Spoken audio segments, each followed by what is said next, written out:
Well, hello again. It's good to be with you again for another week of spending just a short time each day in the scriptures. Hopefully, in doing so, we can be encouraged and we can be challenged, and we can have a time where that we allow the scriptures to speak to our hearts. Sometimes I think it's good that we allow kind of our hearts to be examined. I was thinking this week that there's a place in the New Testament in Corinthians, Paul, the Apostle Paul, wrote this letter to the church at Corinth. And because of the life that Paul lived, there are a lot of people that didn't like him. They really hated him. They wanted to kill him.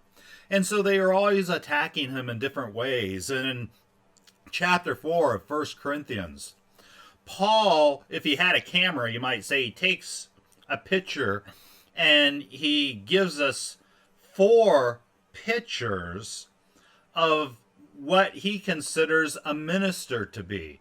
Now, you might say, well, how does this apply to me? I'm not a minister. I know over the years people have called me, well, Pastor Jeff, you're a minister. And that's true. I'm a minister. I'm a pastor teacher. That's how I see my role in the fellowship or in the church. I'm a believer, I'm a minister, but you are a believer and you're a minister. And so you could say that what Paul does is he takes a picture, and this picture describes us.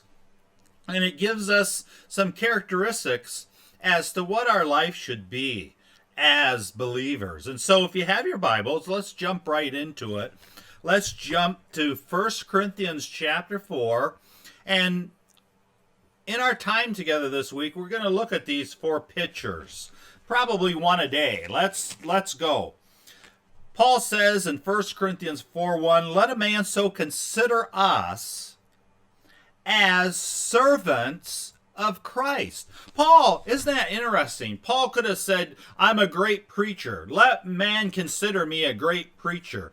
I know there's preachers today, and they really get off. And I think in a lot of ways, you call me reverend, or you call me, you put a title before my given name because I'm an important person. And I always hesitate. At times I kind of shudder, when I see these guys describe themselves. I've seen guys describe themselves as worldwide, teachers and worship leaders and preachers and evangelists. Look at all I do. And I think that's a real dangerous place to be. And so when Paul describes himself as totally the opposite, kind of the worldly idea of how I would describe myself. Paul isn't trying to build himself up to gain a following. He's realistically saying this life that I'm living is a very lowly life. And so he sees himself as a servant. The word there in the Greek actually is under rower. It's the lowest type of slave. Paul is saying, if you look at me as an under rower of Christ. Well, what does he mean by that? An under rower was a class of slaves who had been sentenced to death. But their death sentence wasn't immediate. They were enslaved, and then they were taken down to the docks by the seashore. They were put into the very hulls, the very, lowest part of those boats. They were chained on to benches, and their life sentence was for the rest of their life, they would be the propulsion for that ship. They would be an under rower. They would take the oar and row. Now, they didn't row when they wanted to and how they wanted to. They had a master who was elevated and stood with a wooden mallet, and he would pound out on a big log the beat and the rhythm as to how they were to row. So Paul says, when you look at me as a minister, when you look at me as a Christian, consider that I am nothing more than the lowest class of slave, a slave who has been sentenced to death, a slave of Christ. Now, a slave has no rights. A slave has given up his freedom simply to serve his master. That's how Paul saw himself. I think that's a beautiful way to see ourselves. And I think at times, what am I a slave to? I think many times in my life I've been at a place where I need to be willing to admit that when I begin to examine what controls and dominates me, is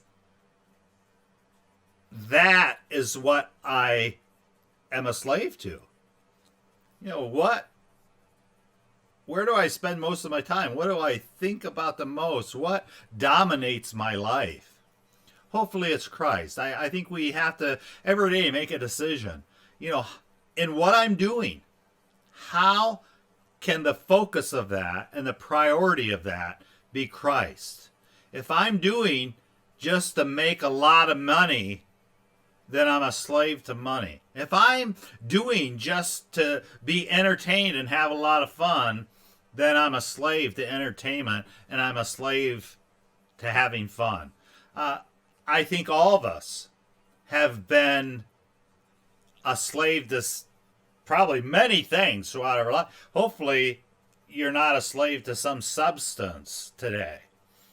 You're not, being dominated. Your flesh is not craving for to be satisfied because of, the intake of something. That's a horrible place to be. Jesus came to set us free.